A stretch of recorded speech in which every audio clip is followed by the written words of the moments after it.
shall we start? Yes, absolutely. What was the last straw that you decided to create your own party and to try to fix that political chaos that was in Iceland that year? Well, it is complicated, really. I was working in the city theater at the time. I was a playwright for the city theater. It was right after the crisis, and there was a lot of confusion going around, and many people were upset or even angry about situation here in Iceland, and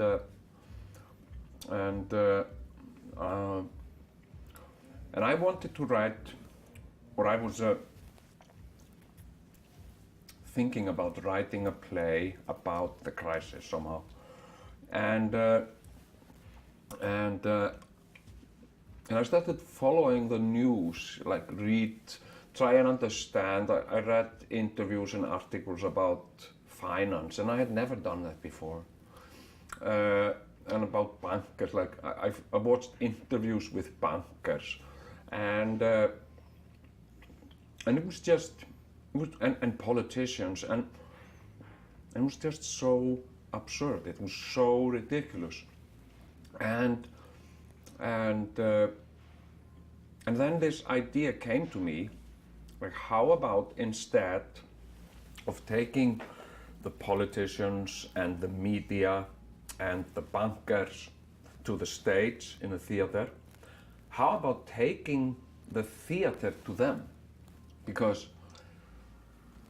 And there was this very, very old woman, friend of mine, who was, I think, probably 95 at the time. I met her, and she said, she was asking me, what are you doing? And I said, I'm working in the theater. And she said, oh, I love the theater. And from my experience, theater is reality. That's truth. All this is just bullshit, she said. And this idea came. I wanted to take theater into the media, and I wanted to create a spectacle like the surrealists. So that was my initial idea for the Best Party, you know, to go out there and don't just follow, you know, what was going on, but actively take part in it, be part of it, you know. So it's also like, you know, it's like tourism in a way, you know. I wanted to be a tourist in politics land, you know, like just, I wanted to, you know, not be part of it, but be kind of like a guest there, stranger, you know, outsider, but still there. Yeah, and one thing led to another, and yeah. And where did you find enough brave to become a mayor? Because, as I know, you could avoid this. Yeah, but it had gone too far. You know, I started by involving a few people, and I wanted to take part in political debates, and on stage and in television, and to do that I had to have a registered political party. So I went to the registry where you register political parties, and I registered and I got an application to register a political party. And there you need like a board. There are no one-man political parties. You have to have like 4 or 5 people. So I called a few friends, contacted mostly through Messenger, and I asked them, you know, can I use your name because I'm forming this political party, and everybody was like, yeah, okay, yeah, that's a brilliant idea. Why are you forming a political party? Because I want to, you know, take part in the debates, and I want to be there. on TV. I want to, give ridiculous speeches and okay, no problem. Do I have to do something? No, absolutely nothing. I just need your name, and you're probably never gonna hear from me again. And and then when it draws closer to the election, you have to have, like, if you want to take part in the elections, you have to have a ballot of people. So, and then I needed more people. And so I contacted more people and asked them, can I use your name on a ballot for a political party? And everybody was like, yeah, whatever, yes. And then suddenly, it had come too much and too complicated. I needed more people. And a friend of mine, Gaukur Úlfarsson, he asked me, if he could document this, if he could film it, and if he could follow me around every day. And and I was doing this in my spare time. I wasn't, I wasn't making any money from it or anything. I was just spending every day going to political rallies and interviews and just being ridiculous and funny and so suddenly I realized that I had involved so many people. I couldn't, back out, and people had different, aspirations for this. People had ambitions even, and I didn't have ambitions.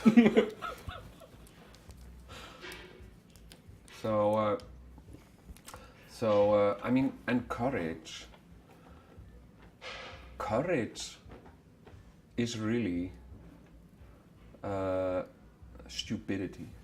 Stupidity. Yes. I mean, when you do a courageous thing, it's usually courageous things are things you shouldn't do. And if you succeed in it, you do something courageous, it's bravery. But if you fail, it's just stupidity. It's just it's a type of stupidity. I think so. But did you fear that? I mean, the first day at the city hall, and you have to deal with this stuff. Yeah. You have never know, and people of Reykjavik, for example, which weren't vote for you, they had an expectations. Yes. It was. I mean, it was overwhelming and terrifying in a way,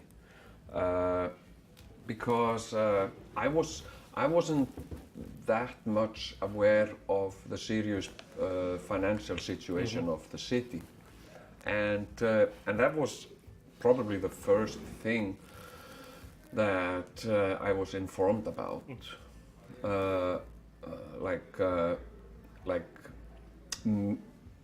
presentation that would go on for a week, like every day, more detailed information about financial things.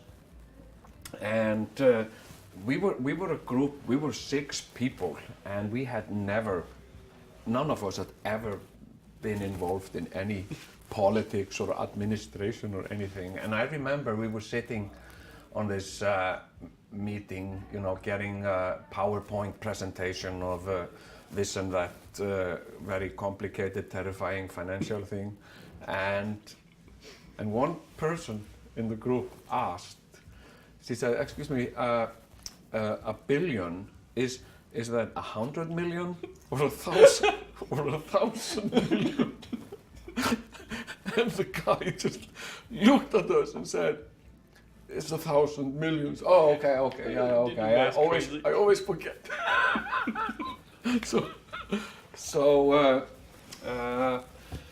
And it was, it was so much to take in. It was so much information to take in a very short time, and it was exhausting. It was tiring, and of course, when you are in a this type of meeting for 15 hours, like 12 to 15 hours every day, and you don't sleep that well either. because like when you get home, you just lie in your bed and you just wow, okay. Well, when you go over everything, it's like wow, this is how are we ever going to solve this? Was it hard for you? Yes, it was really hard, and I mean probably one of the hardest thing I've ever done, and it was kind of like a big building burning and everybody standing and watching it, and nobody dared to go in there because it was all fumes and gases and toxics and then I said, I'll go in there. It's like, oh wow, how brave! And somebody else was like, ooh, how stupid! and then I went in there, and I didn't have a clue really, To do. Yeah, so it was. But at the same time, we all sensed that this was something absolutely unique. This is, I mean, people were saying this has probably never ever happened in whole of history ever, that people like us, actually get voted in. Yeah. So, and I really wanted to make the best of it. I didn't want to just, and also responsibility towards history because, like when outsiders come into this kind of situation, they don't necessarily have to just give up. They can make a difference. Yes, and I really wanted to prove that, an ordinary person with average intelligence can make a difference. I mean, yeah. I think you proved it. Yes, yeah. Did they pay you as you expected? I What? mean, in money. Did they you pay mean you a lot? the salary for being mayor? Yeah. No. I mean, I wasn't. No, I mean, I don't. I have my ideas about like reality, but it's not always specific, and I really don't. Even though I'm very fascinated with political philosophy and ideologies, like and I think a lot about capitalism and socialism and societies and communities and how we organize and communication and I don't follow contemporary politics that much, or at least I didn't used to, and so like when it was clear that I had won the elections. On election day, it was still like a few weeks until I would be set in office, like inaugurated. And this woman called me from City Hall, and she was like chief of staff or something. And she called me and she congratulated me, introduced herself and congratulated me, and yeah, congratulations on your, yeah, thank you, yeah. I said, and she said, yeah, if you want to come down to City Hall and take a look at your office, you're more than welcome. And I was like, I mean, I imagined an office would be like a room with a desk, like a big computer and a phone, and maybe a plant in one corner. And a painting on the wall. That's how I imagined an office. And I said, no, it's not necessary. I don't have to. I'll see it when I get there. Oh, and she said, oh, okay, yeah, but I know everybody here would be is excited to meet you. And I was like, everybody else? Who is everybody else? So there are more people in the office, and so I said, I accepted, and I said, yeah, okay, I'll pop by later today. And that's when I found out it's like 50, 60 people who work there. It's a whole floor in City Hall. I thought it was just a room. So I mean, so yeah, and the salary wasn't any. Well, it wasn't really any more than I had before as a comedian or an actor. So yeah, it wasn't even like very high salary. Also, you promised to be the most corrupted mayor ever. Yeah. Did you also break this promise? Yeah, I guess so. You know, no, I promised open corruption.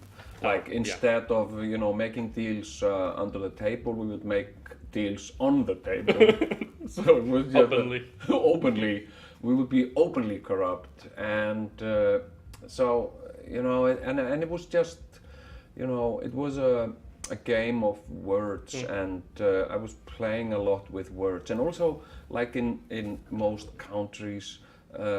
Politicians and financial people, and even the media people, they develop a certain language that is somewhat different from the local language. They use words and terms that you don't ever hear anyone using. It's like impossible to understand. Yes, it's impossible. If you're not in a certain crew, kind of. If you're not in. Yeah. Interesting. Have you ever been offered a bribe that time? A bribe? Have you even offered? No, I don't. No one tried. No, I don't think anyone dared. I mean, many people were just absolutely terrified of me, and because. People assumed I had a master plan. I had some genius master plan. And no, nobody tried to bribe me. But I mean, people tried to influence me. How? Using their money or like? No.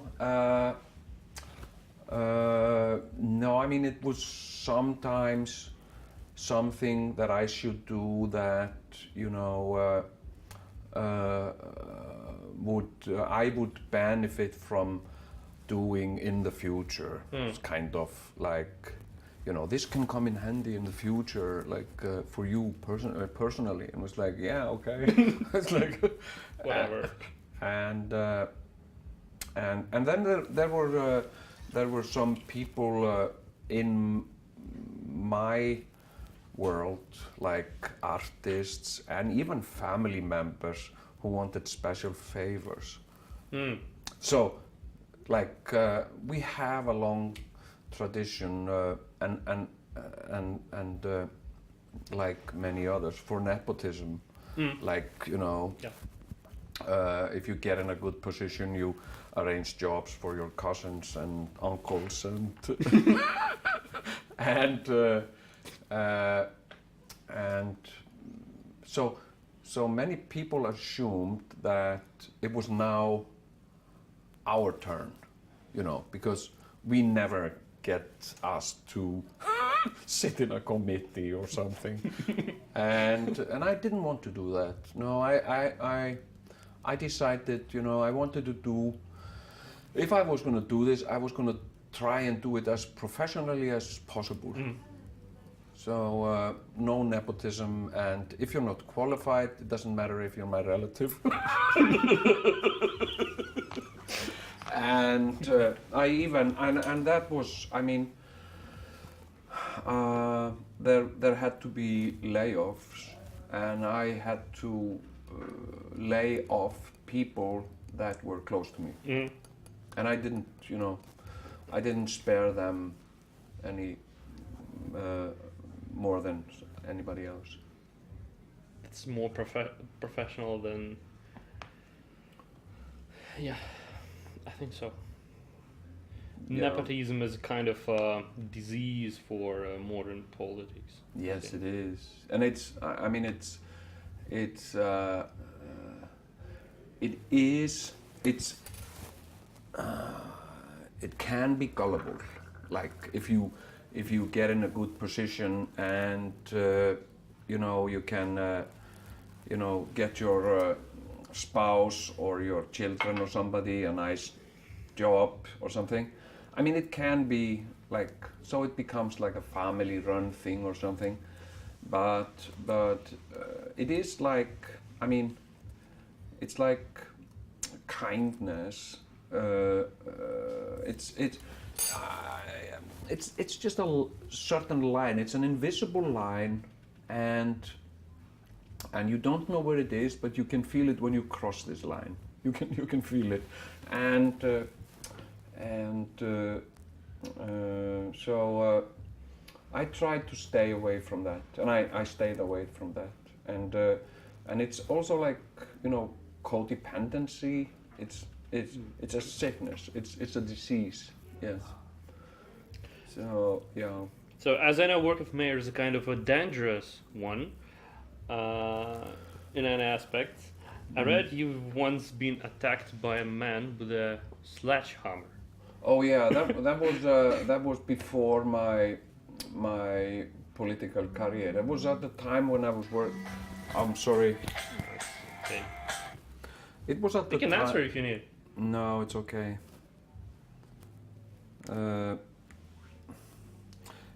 It was at the time when I was working in the radio, and there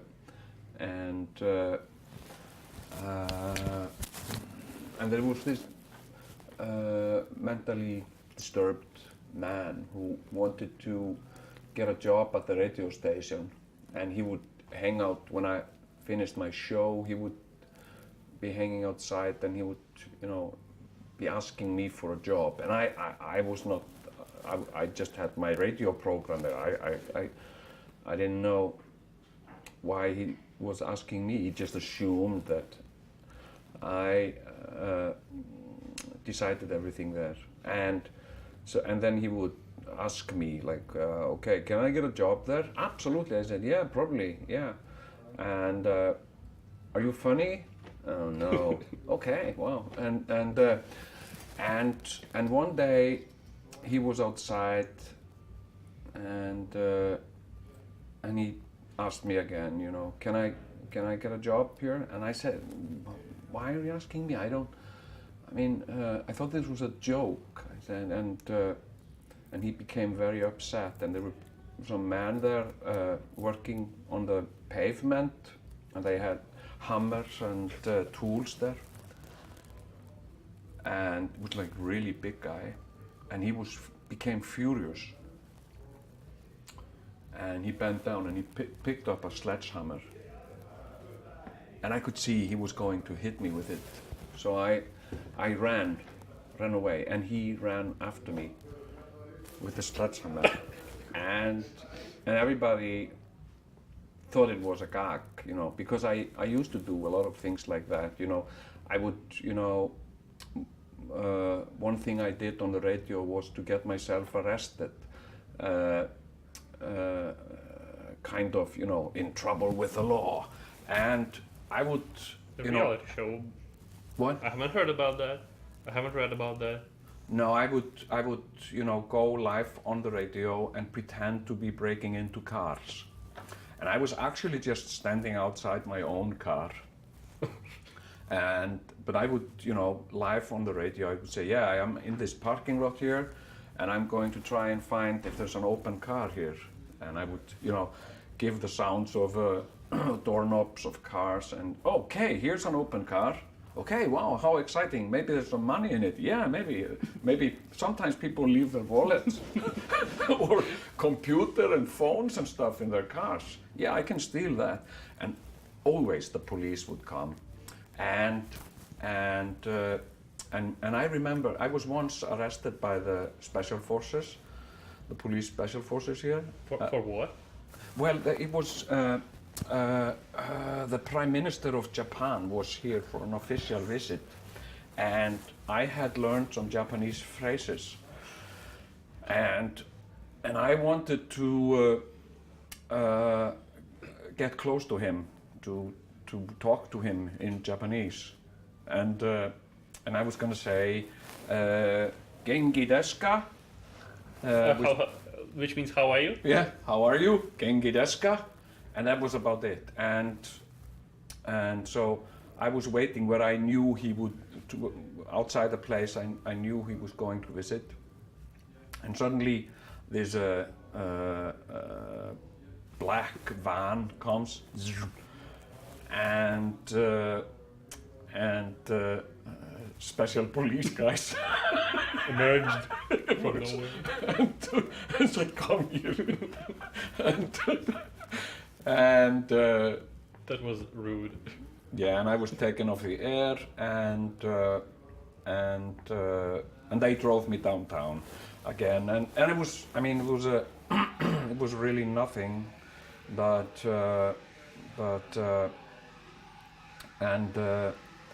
you know, I would go out on the radio live and try to Break absorb the as law. much attention as possible.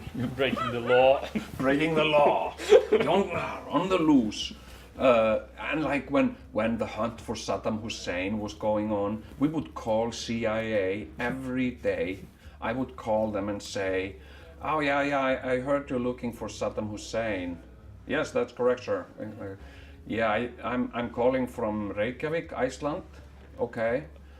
I think I saw him here." In the supermarket. Buying a ham. In a cafe. I'm not absolutely sure it was him, but he looked like him. I think it was him. And they would always like file a report and, "What is your name, sir?" and blah blah blah. And so, and one day I got a phone call from somebody at the embassy who told me if I wouldn't stop doing this, I would probably never be allowed to visit the United States again. So I stopped it, and I mean, we would call the CIA and the FBI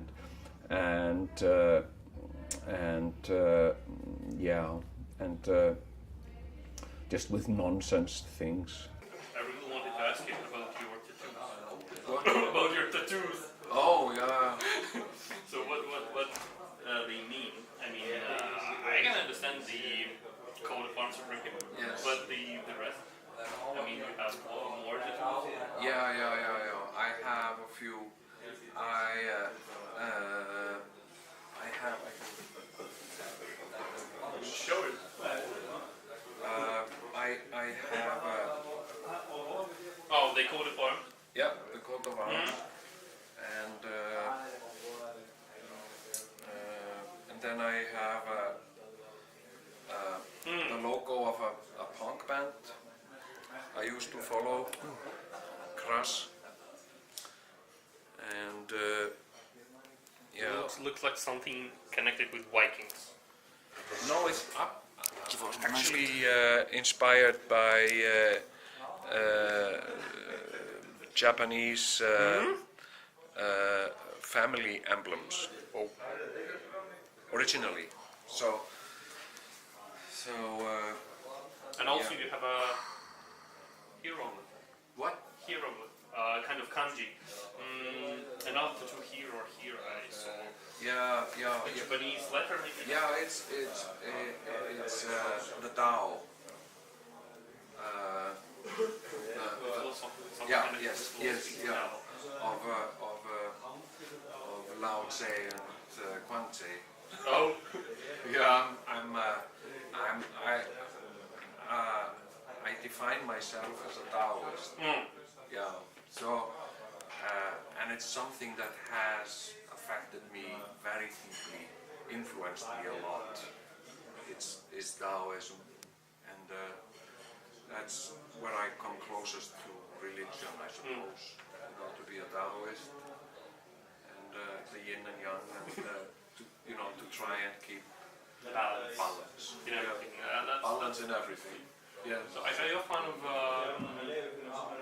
Japanese or Chinese culture? Yeah, absolutely yes. I'm fascinated with yeah, I'm fascinated with Japanese both. animation? Yeah, I was in Japan. I was in Japan last summer. I got to travel some, and I really enjoyed it. And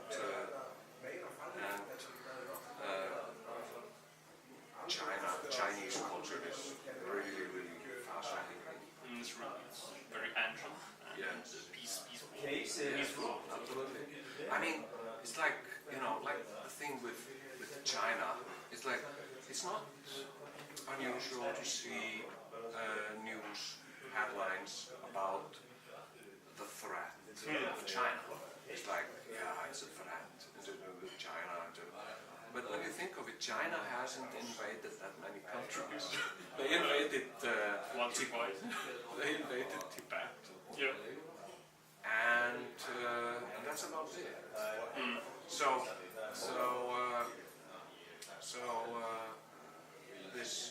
this threat. I mean, I don't. It's actually quite peaceful, but Speaking of nonsense, is it true that you've been once a stripper in New York? yeah. I mean, it was an accident. I was an accidental stripper. Accident?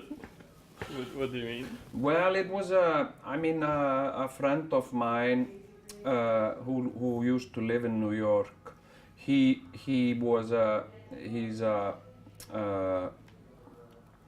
has a drag, and he does drag, and a lot of his friends are drag queens, and he would perform every Friday at this gay restaurant place called Lucky Chang's, and he invited us to come and see him there, and once we were staying in New York for a couple of months, and so we decided to go on a Friday night and see our friend perform, and it was a big place, 400 and 500 guests, and it was a Chinese restaurant, but everybody there was either in drag or transsexual. So and it was on all different levels. There were like very big man, masculine man, but with breasts, like real breasts, and it was weird, and so and I was sitting there and with my two sons, and they were then 13 and 15, and I was sitting there, and suddenly this big guy comes to the table, and he says to me, like, we were just sitting there like being polite, and he says to me something like, "You filthy bitch," or something. "You filthy slut." I was like, "What?" Yes. And he just picked me up and he grabbed me and dragged me on from the table, and I was like, yeah, and onto the stage. It was a little stage there in the middle of the restaurant, and suddenly everything became quiet, and he had like a microphone, and he was saying really rude, obscene things to me, like I was a filthy slut and something, and I should be punished. "You should be punished, you filthy slut." I was like, yeah. And he was always fondling me, like I had a t-shirt on, and he was trying to get his hands underneath my t-shirt, and I was trying to avoid it, but be polite at the same time. And suddenly he got his hands under my t-shirt and ripped it off me. So I was topless there, and everybody was cheering, yeah. And then he went for my belt, and then he took my belt, and he loosened my pants, and he took down my pants, and he was like really strong, but he had breasts. And then he kind of bent me over a chair and started spanking me with my belt. and always saying, you know, that I had been naughty or filthy, and I was a bitch. And everybody was cheering and having such a great time. I just wanted to die. You know, I felt I had never ever. I've done ridiculous things in my life, but I've never. That I was felt the top. I mean, it was so humiliating and so unexpected. And everybody was cheering and then he sat me on the chair and he tried to get his crotch in my face and you know, rub his crotch against my face, and I was just dying there, and everybody was cheering, and then I had an epiphany. I thought, this is probably how Jesus felt when they were crucifying him. It was, yeah! I was like, no, this is wrong. You filthy bitch. And it was just after this we got in the car and we drove back home and we didn't say a word. So in complete silence. Totally silent. Yeah, because we were all in shock.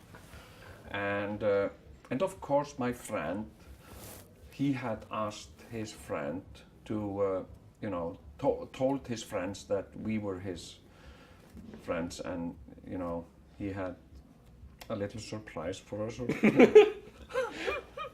A secret story. Yeah, and it's, you know. So once you wrote a letter to Obama, and he didn't reply. Then you wrote a letter to Mayor of Moscow. Yes, yeah. He didn't reply. As well, but I don't know how. That was a letter about LGBT laws, which was implemented. Yeah. So, but your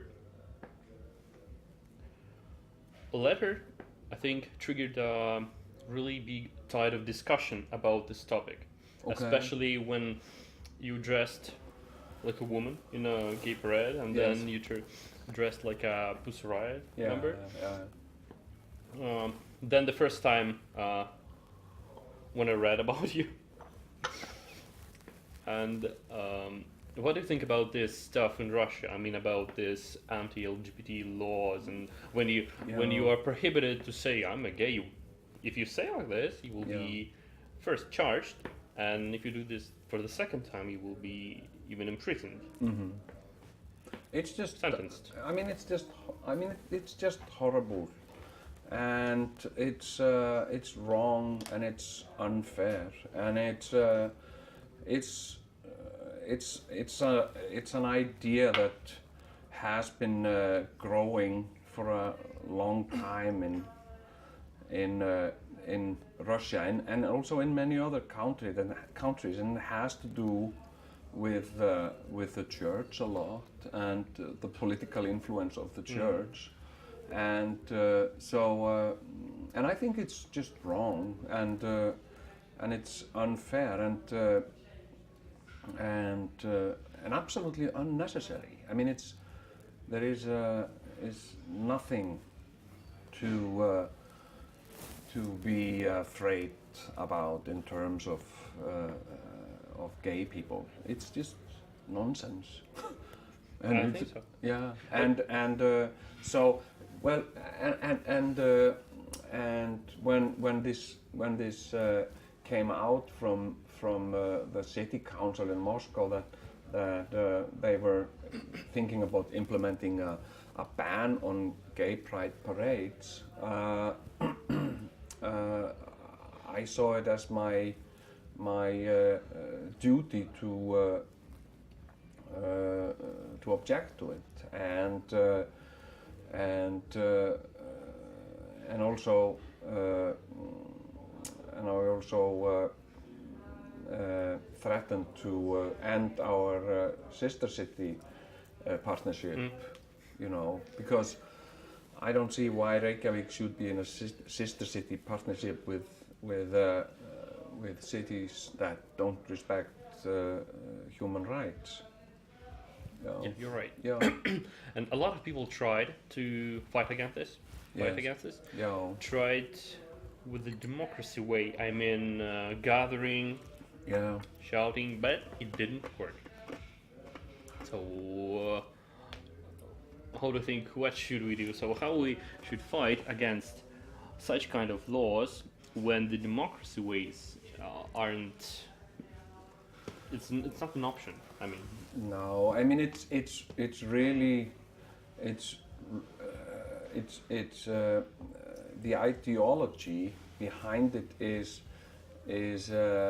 religiously infused politics. So it's not logical.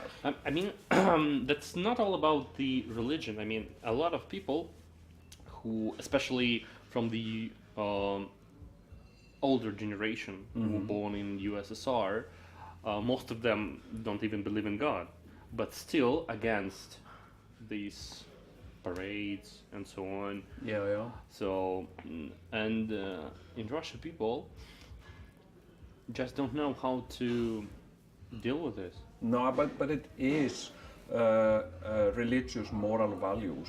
To It some is. degree. Yeah, I mean, why would I mean, like, why is it wrong for two men to like each other and make a family? I mean, why? Because it doesn't affect me in any way. I mean, it just doesn't bother me in any way.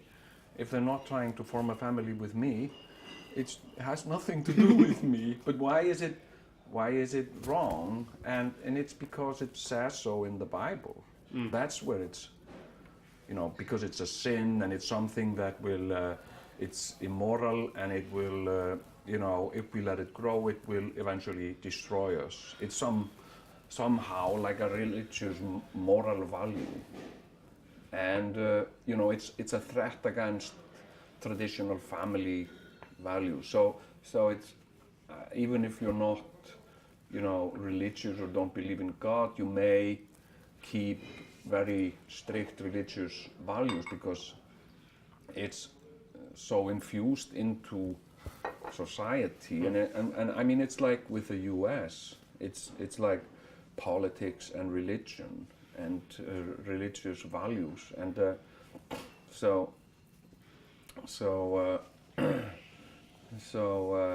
I mean, you can and sometimes people, I mean, like with atheists, like, what do you say, like old school political atheists, they very often, take out of religion what's of use or they consider to be of use, and that sometimes like values, about how society should be built, like on family values and all that.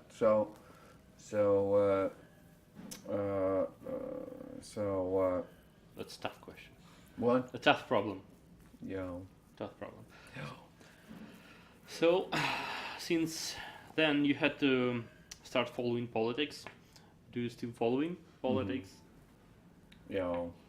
And what do you think about the modern politics of Russia, about Putin's politics? I mean, it's nothing is simple, and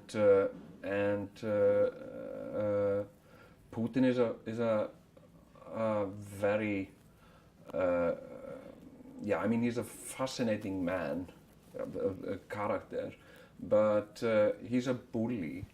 He's a real bully, and I mean, the Russian people have to, sooner or later, to deal with all this corruption. We can't. What? We tried. Yeah, But we failed. Since he was elected for the first time. We've been trying to. Yeah, I mean, but it's something. It's I mean, and it's not unusual. Like, for corrupt politicians, charismatic politicians who get into power. I mean, it's like Berlusconi in Italy. It's like, I mean, it's just really complicated, and then it's yeah. I mean, I don't know.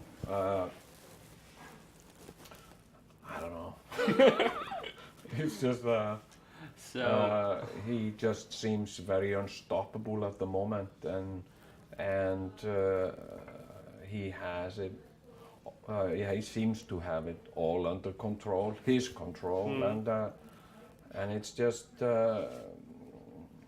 yeah. I mean, but you never know. I mean, What's gonna happen tomorrow? What's he gonna decide tomorrow? yeah, and I mean, like politics. I mean, it's just so ridiculous, like with him and with Donald Trump, and just imagine if Angela Merkel was not the leader of the EU. I mean, if we had one more guy like the two of them in Germany, who was Chancellor of Germany, and it would. I mean, I don't get it. I mean, I was in the U.S. during Donald Trump's inauguration, and like, you know, people actually voted for him, and and they even like him. Yeah, a lot of them. Yeah.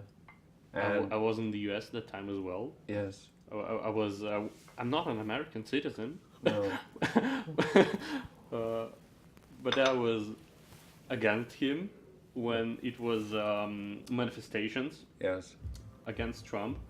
Yeah. I imprinted the statement, "Trump is not our president," Yeah. and went right on the Fifth Avenue near his office. Yeah. So it seems that you fed up with the politics. I mean, you don't want to join it again, No. or you do. No, I don't. It's no, it's not something I want to Experienced again. spend a lot of time in, because it's really hectic, and it's for a good person in politics, it's ambitious good person, it's easy to go insane, just you know, into exhaustion, or you know, get a disease, yeah, get sick, because it's just you know, and also we here in the West, in Europe,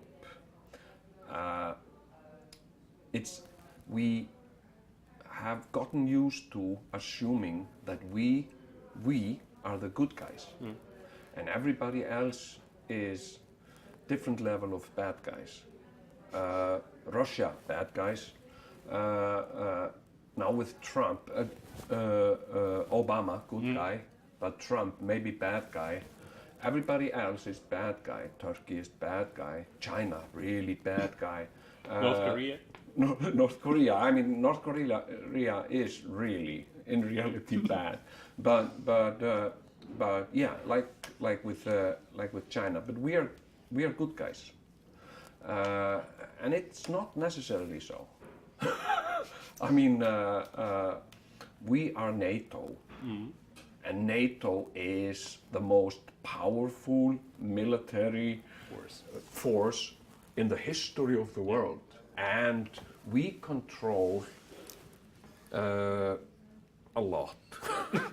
and I know, like with the history of Russia, like, you know, this thing of denying Russia access to sea.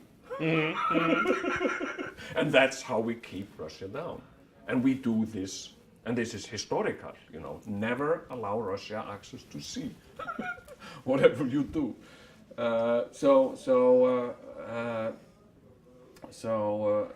And you know, with the arms trade and Syria and I mean, that's access to sea thing.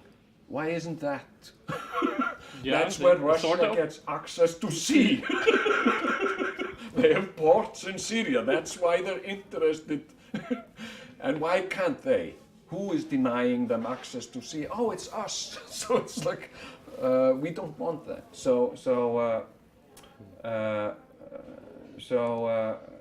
Yeah. I mean, nothing is simple. It's all very, very complicated, and not everything is as it looks. And that's also a thing with politics. So you don't want to participate this No. anymore? No, I don't want to, you know, be part of this, because it's just, you know, it's you know, my beliefs and my understanding of the situation isn't always very popular. So you know, and I think all this, you know, participation, democracy thing is an illusion.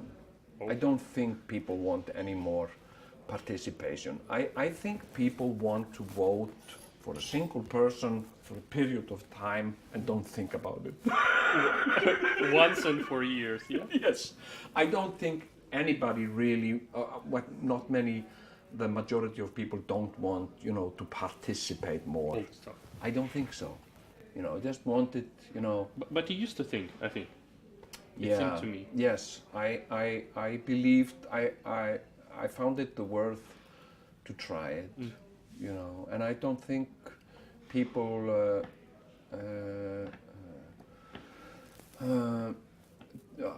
are prepared for the responsibility. I don't think so, and that's one thing that is also in our culture and maybe in our nature. It's this misconception of responsibility and gratification. You know, like you know, success, happiness, love, and all that. In my experience, none comes without responsibility, but everybody is trying to find the secret way to be happy without being responsible. So Ridiculous. yes, It sounded- yeah. So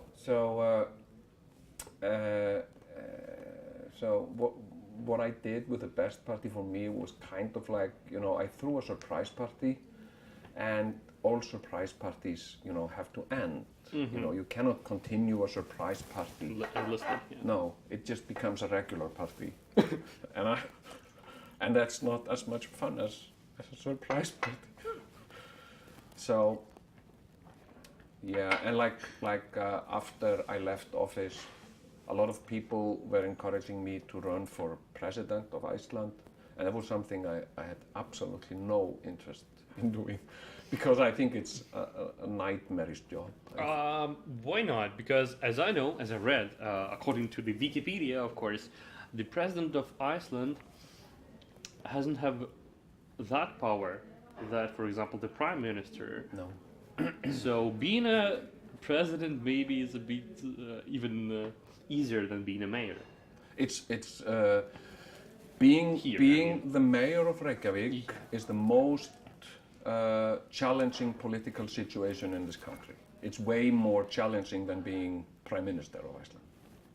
So the president is even less. Yes, but it's a lot of premieres and openings and speeches, like when, you know, if you know, if you are opening a new slaughterhouse somewhere, the president will Be there. open the slaughterhouse and give a speech. Yeah, here we are going to slaughter a lot of animals, and I wish you good luck slaughtering. But yeah, you could bring a lot of fun on the this level, on the Yeah. international level, because the president have to meet the other presidents, Yeah. and you could, transcend your views and thoughts Yeah, and emotions to the rest of the world. Yeah, but I think it's overestimated the importance of it. It is kind of like Facebook. You say something on Facebook and it gets a lot of likes, but Nothing happens. nothing comes out of it, or a petition somewhere. So because if you really want to, make a difference and really want to change, you have to work for it, and that's usually so. And I wouldn't, be satisfied with, and it's also an illusion, that, being, the kind politician or something. It's, and I don't want to be that. I'm a rebel. Enough with politics. Yeah, you said to yourself, I'm enough. Yeah, I just want to go back to my creative life, where I have the freedom to Do whatever you want. do whatever I want. Yeah. In your schedule. Yes. I can. I write books. I make television shows. My last project was a play I wrote for the National Theatre, and that's what I love to do. And that's also something I missed when I was mayor. I didn't have time. I actually wrote 2 books while I was mayor. but I wanted more time to focus on my creative works, and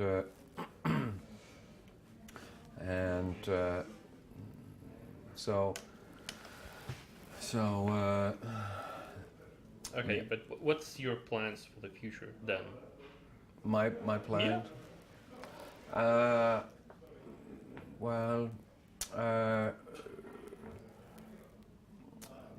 it's taken me some time to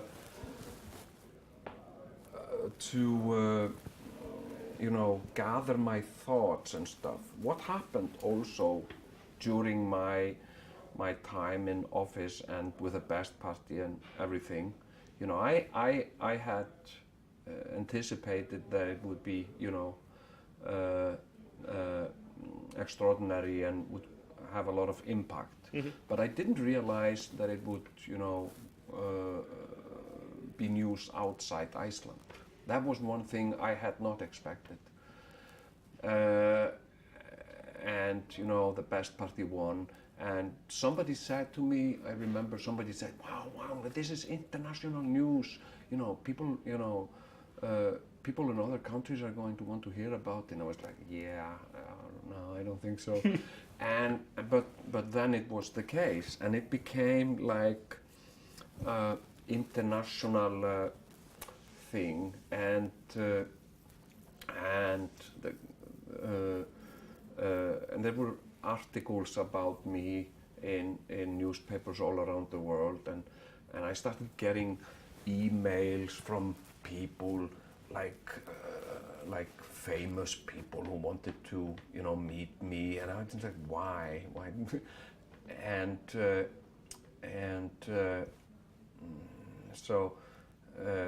I became somewhat a distorted image of myself, like some democracy hero or a great thinker or something. And I get letters. I get letters from the Middle East. I get letters from Venezuela. I get letters from Ukraine. Like I am this political figure, international political figure, and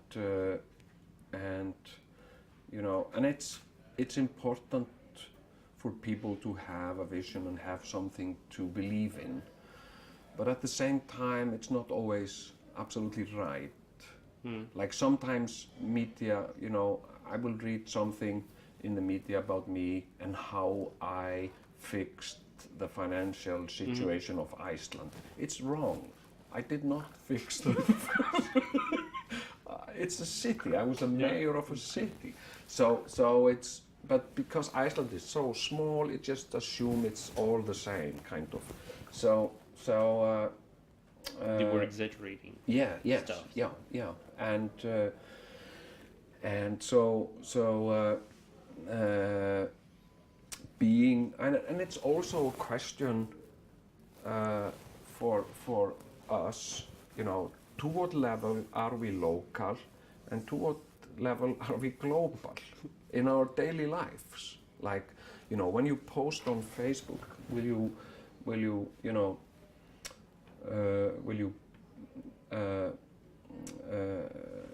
you comment on local things or global things? Because you know, you have friends on Facebook who don't live in exactly your country and maybe not speak your language. And this global versus local identity crisis is ongoing, and I think it's a big problem in Europe right now. People don't feel how, you know, is it wrong to be local? Like, you know, to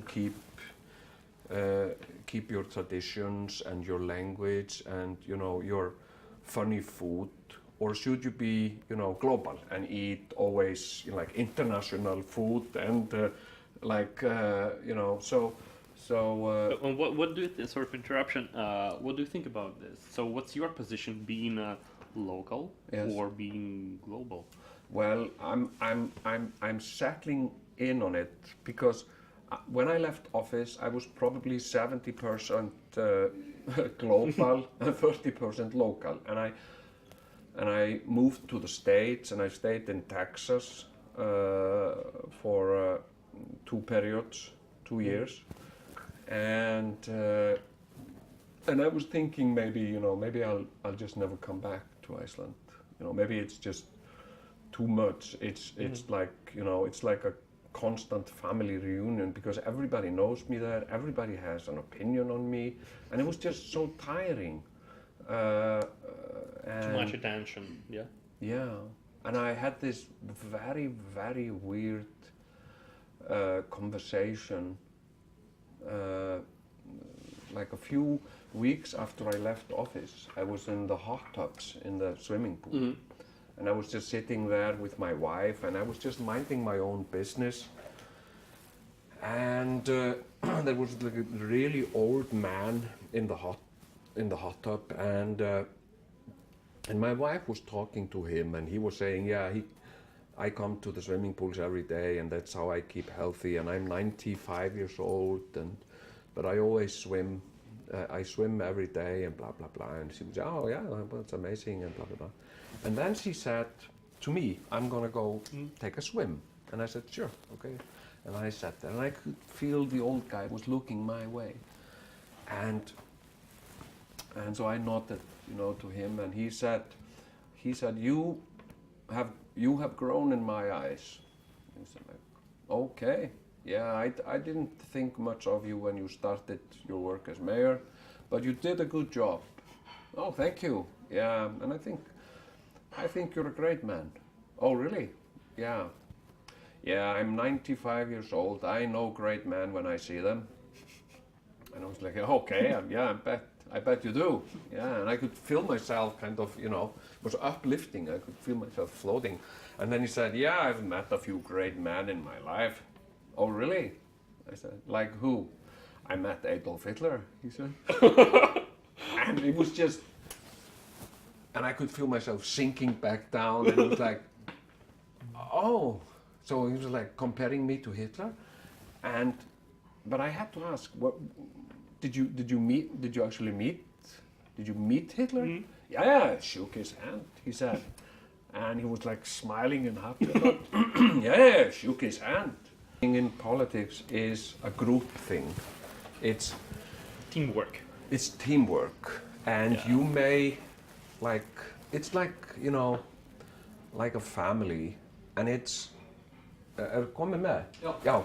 And it's complicated enough to organize a family, you know, and even, you know, everybody in the family is your relative and has responsibilities towards you.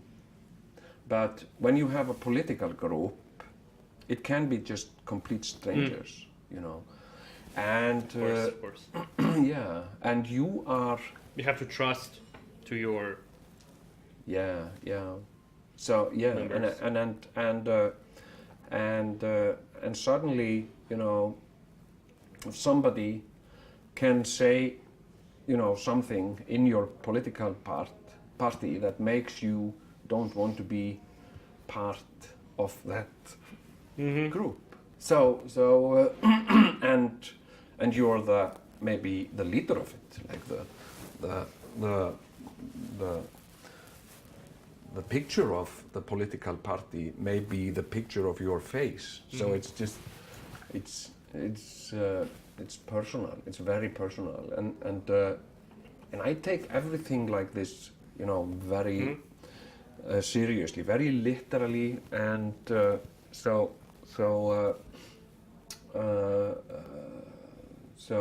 you know, yeah, I have a tendency to take everything very literally.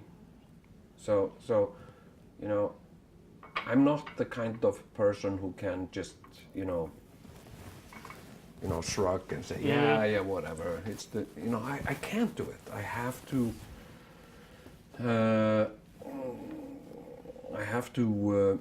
You know, look at things and think about them, and it's just very frustrating when it comes to people. Okay, thank you. I think it's enough with such kind of questions. Okay, I think that's it. Okay. Thank you very much Thank you. for having me here. Oh, thank you, William. And how long are you staying?